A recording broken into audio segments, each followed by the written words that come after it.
You're probably thinking Wuthering Waves is great. There's a nice influx of wishes early on, a standard 5-star character and weapon selector, plus early pity on the standard banner as well. But with all these pulls, I know some of you might get a little too trigger happy when it comes to leveling up characters.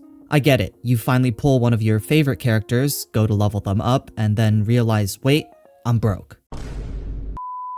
Don't worry, I'm not judging you. It happens to the best of us, including myself. Hi, I'm Miaorei. Before Wuthering Waves, I've always been a big fan and casual player of Kuro Games' previous title, Punishing Gray Raven, and I've been fortunate enough to be a part of Kuro Games' Project Wave for Wuthering Wave beta content creators. I've played with every single character in the game between closed beta tests 1 and 2, and today I'm going to help you not fall into that trap of spreading your resources too thin. This video will give you my top 3 4-star characters to invest in, and each with their own reasons about why they're so good. Without further ado, let's get this guide rolling.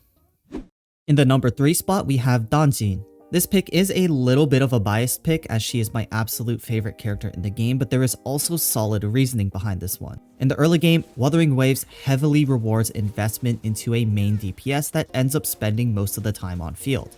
Since there are no complicated elemental reactions in Wuthering Waves, really the only benefits from team building in the early game that you get are from the buffs associated with outro skills and any other buffs you may find via a character's kit or equipment. For most players, that means they're going to heavily invest into their favorite 5-star DPS that they pull in the early game, and then put minimal or passable investment into the supports that match and bolster the playstyle of their 5-star. However, if you end up pulling a great 5-star support like Verina, then you're going to need a 4-star DPS instead. That's where Danjin comes in. Danjin is the epitome of a high-risk, high-reward type of character in an action combat game that rewards you for avoiding hits with perfect dodges and parries. What makes Danjin special is that her resonance skill does not have a cooldown and instead consumes her HP. The optimal way to play Danjin revolves around executing either 2 basic attacks into 2 resonance skills, or 3 basic attacks into 3 resonance skills, which I'll refer to as the 2-2 combo and 3-3 combo respectively. The 2-2 combo is a much quicker combo for times where you need to be ready to dodge, and executing this combo 3 times in total will fill Danjin's forte circuit up to halfway. Additionally, when the second resonance skill cast of the 2-2 combo lands a hit on the enemy, they also gain a debuff that increases Danjin's damage dealt to that enemy by 20%. The 3-3 combo is of course slightly slower than the 2-2 combo, but it allows you to charge her forte circuit twice as much as a 2-2 combo. That means after a 2-2 combo, you can chain into a 3-3 combo to fill Danjin's forte circuit halfway and maximize the value you get from the increased damage debuff that she applies. Once Danjin's forte circuit is halfway, she can unleash an extremely powerful heavy attack that will also heal her to help restore some of the health lost spamming her resonance skill. Once Danjin's forte circuit is full, that powerful heavy attack more than doubles in damage multiplier as a reward for being able to consume so much HP with her resonance skill, properly execute her combos, and refrain from dying in the process. If this sort of combo heavy trading health for damage type of gameplay entices you, or if you want to prove that you're not a skill issued gamer, then Danjin is the perfect 4-star DPS for your account. As for how to build Danjin, I found that the 4-star weapon sword number 18 was okay on her but not great despite it looking synergistic on paper. The Battle Pass sword Lumen Gloss does have higher values for basic attack and heavy attack damage on its passives, which means that this sword will probably be Danjin's best 4-star option on release. But of course, the standard 5-star sword Emerald of Genesis is also a viable option and a great crit weapon on Danjin, given that she does spam her resonance skill that costs health instead of a cooldown and will be able to keep the attack stacks on the weapon's passive. If you want to main Danjin at the start, there's most definitely no harm in taking the 5-star sword with your weapon selector, especially if you're free to play and can't get the Battle Pass sword. Emerald of Genesis is really one of Danjin's only good options, and it's also a safe option because there are 4 resonators in the game that use a sword on release, and all 4 of them can easily use this weapon due to its universal stats and passive. So if you end up benching Danjin, you can quickly move this sword over to Sanhua, Rover, or Yangyang with ease. As for echoes, your goal is to have the 5-set Sun Sinking Eclipse with a crit rate or crit damage main stat crownless in your first slot to be the active echo skill. The rest of the echoes can be anything as long as it's a part of the Sun Sinking Eclipse set. Generally, echoes usually consist of a 4 cost in the active slot and the remaining 4 slots using 2 3 costs and 2 1 costs. For the 2 3 cost echoes that you'll want to run, you can get Havoc damage as a main stat, so you'll want to prioritize that for the 3 cost, while for the 1 cost echoes you can only get attack, HP, or defense, so attack is going to be the best main stat for the remaining 2 1 cost echoes on Danjin. Substat focus will be as much crit as possible to start off, and then attack percent and resonance skill damage can also fill out the other slots. Mortify is one of the best 4 stars for offense on release, but in a completely different way compared to Danjin.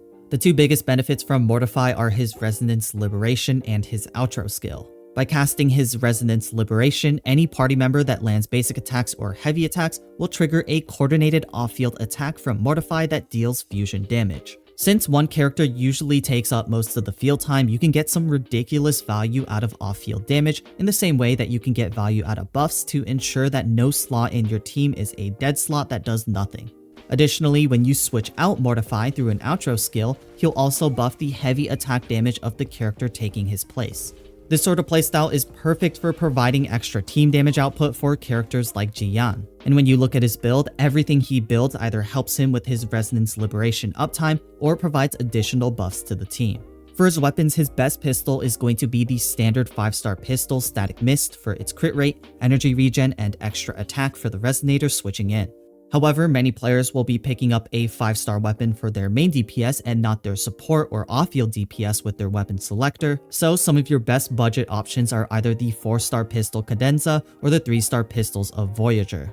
Both have energy benefits, with Cadenza having energy regen as a main stat and pistols of Voyager having resonance energy recovery on its passive. Keep in mind that the passive for Cadenza restores Concerto energy and not resonance energy. Concerto energy dictates whether or not you can use your outro skill, while resonance energy dictates whether or not you can cast your Resonance Liberation.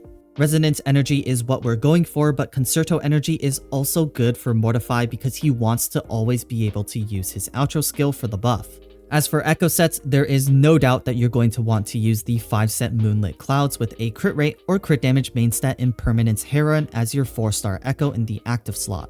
This set that we build is the premier buffing echo set on release, and it will allow Mortify to buff the attack of the character switching in alongside his inherent heavy attack damage buff on his outro skill. As always, all the other echoes in the non-active slot don't matter as long as they have the right stats and the right set bonus. Fusion damage on your 2 3-cost echoes and attack percent on your 2 1-cost echoes should round out the build nicely, with crit, attack percent, and resonance liberation damage as substat focuses. Overall, Mortify is a solid off-field damage dealer and has a heavy attack buff on his outro skill that is relevant to several characters on release, including our first limited character, Ji Yan. This might feel like a cop-out choice, but it's no secret that Baizhi is pretty damn good for a starter healer.